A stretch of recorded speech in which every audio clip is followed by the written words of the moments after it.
Hey everyone, and welcome to today's episode of the vlog. So in today's episode we start to strip down the TT.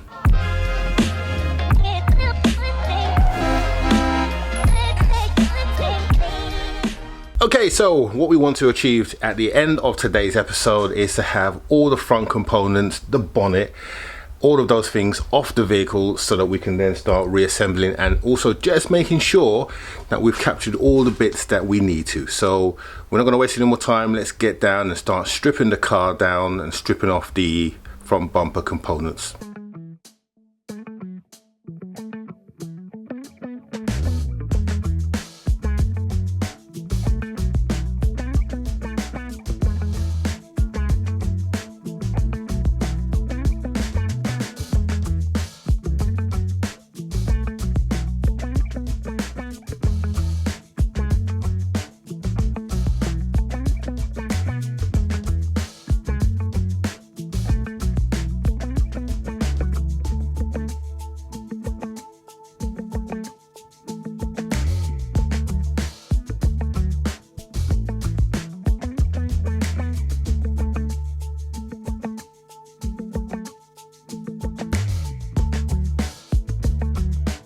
Right, one more thing to do. We're going to take the bonnet off and then that should be us all done.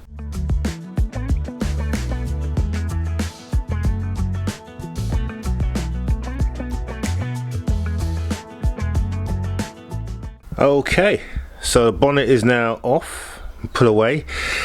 Right, let's take a look at some of our additional damage that we've got. Now, we've really got away with quite a lot. So from an additional damage point of view, it's just this pipe here. So this pipe here is cracked, so we need to replace that, and it goes right back to the turbo. Now I think I may have one of these from the S3. I'm going to check to make sure it's the same part number, but I think we're fine on that one. And then this cable here, which then just needs to be recut, and this is exactly the same one that went. This goes into a water pipe. Other than that, that is pretty much it. Oh, and the fan as well. So the fan is damaged. The housing for the fan is completely had it. The fan itself, I think we might be okay with that, but I will check it. But yeah, that is it. It's pretty light and I'm really impressed. So that's the car dismantled. Now the next thing is to get these bits replaced. I am going to measure in between the legs, but I'm going to do that off camera. But they are looking pretty straight. So next week, I guess it's just a case of start the assembly. Just take off some of these bits and pieces. I'll do that. Start bagging up some of these screws and bits. We got our headlights here, or remnants of them, and don't forget all the ballasts in these, they all work. Everything in here works, so I can just take that out, stick it in there. I've got a spare one as well. That headlamp itself pretty much has come off. It's broken, yeah, don't get me wrong, it's definitely broken, but you've got all the ballasts underneath here. They are all salvageable. That one there, and this one here, hopefully it's around somewhere. Here it is. There it is. There's the other ballast.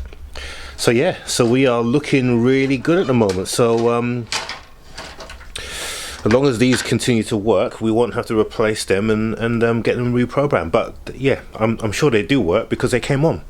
The lights are on. Good. Right. So that's it. Just then. Okay, so earlier on I did say that we got away with quite a light impact and not a lot of damage, but sadly I was a little mistaken. But it's not bad, it really isn't bad, it's just more of a pain. So while I was taking the car apart, I thought, right, okay, so let's find the water hoses. So here's one here. This is for the top hose on the radiator, and of course this cable here is from the thermostat that sits on the hose that should be here. So I thought, okay, where's that hose gone? So I scoured the engine and looking back and forth, and I couldn't find it. And then I traced my diagram, and that hose normally starts here, goes down here, and then goes up here.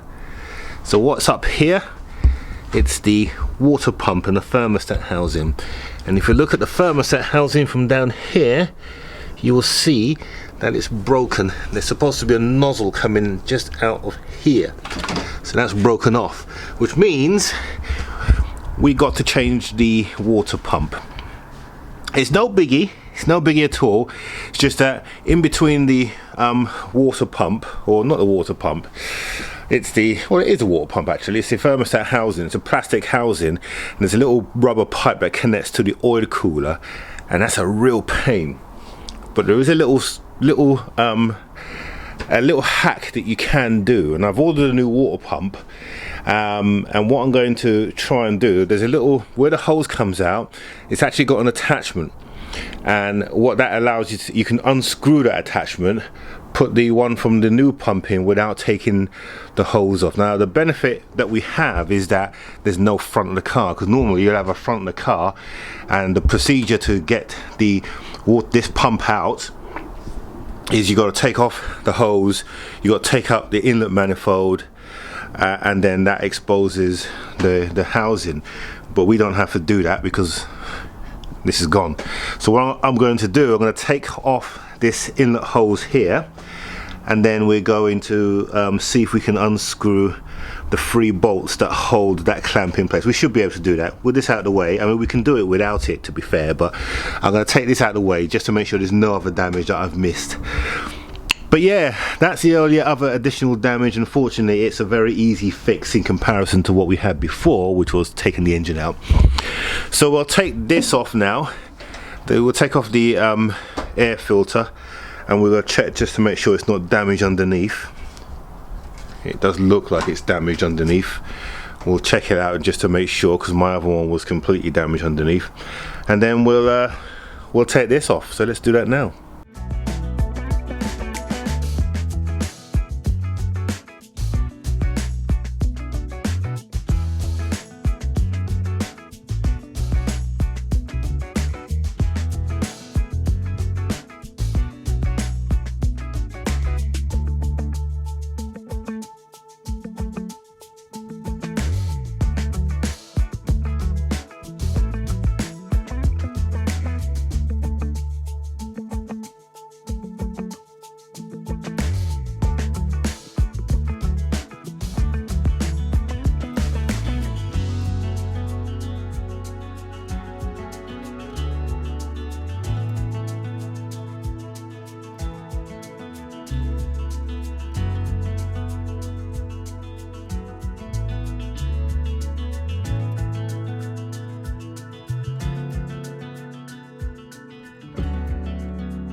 Right, so you just saw me taking off the pipe, or struggling to take off the pipe, and what I've discovered since I've taken the pipe off, yep, we got a split, and not only on that side,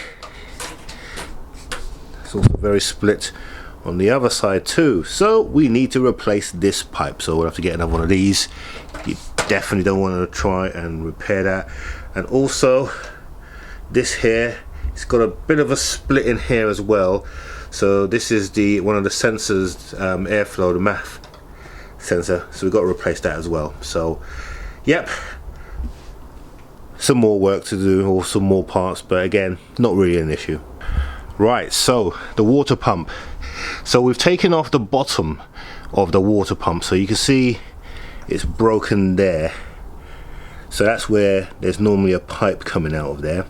So the fact that this piece comes off is great. It means that we can replace that from the new water pump. Now some may say just fit a new water pump, but like I said, this car is not that old. It's 29,000 miles. It's just that piece. If I replace that, it's a 3-minute job, whereas taking this off means I have to go and get manifold gaskets and everything, and it's just a longer job. So for the benefit of 5 minutes work, that's the route we're going to take. Okay, if we do have a problem, then we've got a complete water pump that we can reuse, and we just got to take the bottom off. But because this is new, no point. I know it's not been hit because there's no damage on here at all, because it's absolutely fine, so we're not going to bother with that. However, we have found even more damage. So here's the condenser, the compressor for the AC, and as you can see, that's the power cord, that's the end that goes into here, and as you can see there, that is broken off. Yeah, it's broken. So we need a new compressor, but fortunately I have one right here. This is the one from the S3 and it's exactly the same part number, so we're just gonna swap them out. As simple as that. It's exactly the same part. I kept this just for this very reason. Now I can reutilize it. So we're gonna put that on here in our next episode. We'll strip that off and get that going. Right, so we now know all the damage, and there's one other bit as well that's missing. So in here, that's where the bumper crash sensors, and there's normally a cable that goes with that.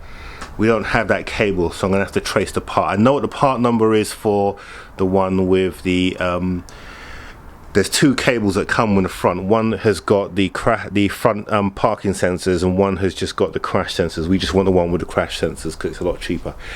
So that's the one part that we need to get. Other than that, we've now covered everything. We know what our damage is for this the engine bay to get that running. So we'll get those bits ordered, and then in our next episode we start the reassembly. So that's not been bad actually, hasn't it? We've gone pretty quickly, been able to take everything apart that's damaged, and I think we're still very fortunate. Even though we found those additional bits, they're nothing in the scheme of things. Okay, we do need to get a new air filter.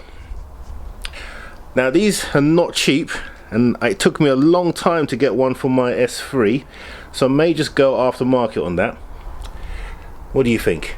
Let me know in the comments below. Aftermarket or hang out for a replacement. I think I already know the answer to that one. Okay guys, so that's it. We have taken apart everything we need to. We now just need to start reassembling. Just before we go, so here's the old radiator, the three radiators. So that's the intercooler, the condenser radiator, and the coolant radiator. And as you can see, they're pretty damaged really. They twisted at the end here, etc. But there's a really important bit that on my S3 project that I missed. So you see these bits here at the end? You see on my S3 it came with these and I didn't know where they were and I threw them away. These are pretty tough to get hold of. They basically hold the radiator in place, and I had to order a new one for my S3. So we're going to make sure we keep these, because there's the other one on the other side there, the white one there.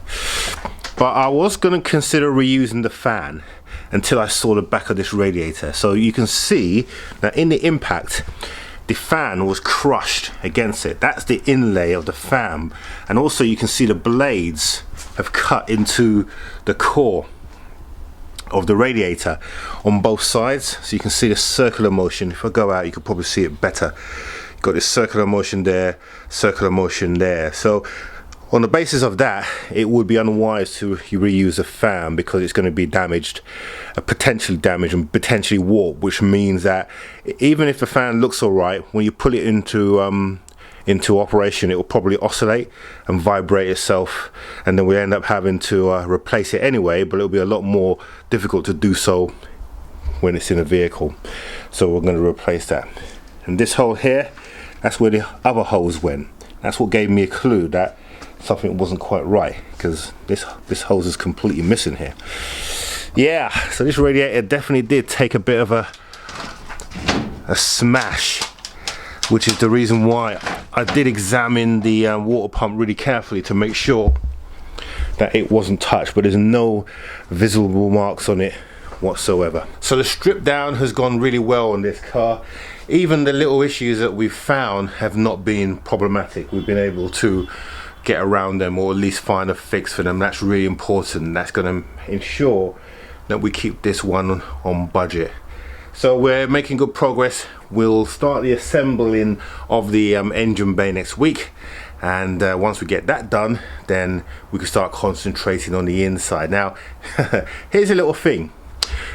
You remember last week when we did the VCDS scan and we had 4 seat belts that had issues, or at least it was showing rare seat belts. Now, for some peculiar reason, Audi decided to fit pre-tensioning belts on the back seats. So normally, like the S3 just has standard seat belts, and a lot of manufacturers will fit just standard seat belts. Audi, in a car that you can't fit anyone in the back anyway, have decided to put pre-tensioning seats belts in there. Why you would do that, I have no idea. Now, the result is that I now have to replace those because they've been triggered as well, which is a real pain, and I'm just trying to figure out. If anyone knows, comment down below. Anyway, I hope you've enjoyed this episode. Don't forget to comment down here. Now, we are going to have a midweek episode this week. It's going to either be the Ford Courier, because we've now got the springs and we're going to change the fuel filter. For all of those who thought I wasn't changing the fuel filter, I was, and you'll see the reason why in that meeting, in that video. Or we may also be doing another one, because a lot of you have been asking how much I made on the cars that I sold, and so it's going to be one or the other two, but either way it will be dropping in the midweek. So I hope you've enjoyed this video. Don't forget to subscribe down here and click on the notification bell so you can continue and keep up to date with this project, which is really going to be good. So we will see you in our midweek, and we look forward to seeing you then.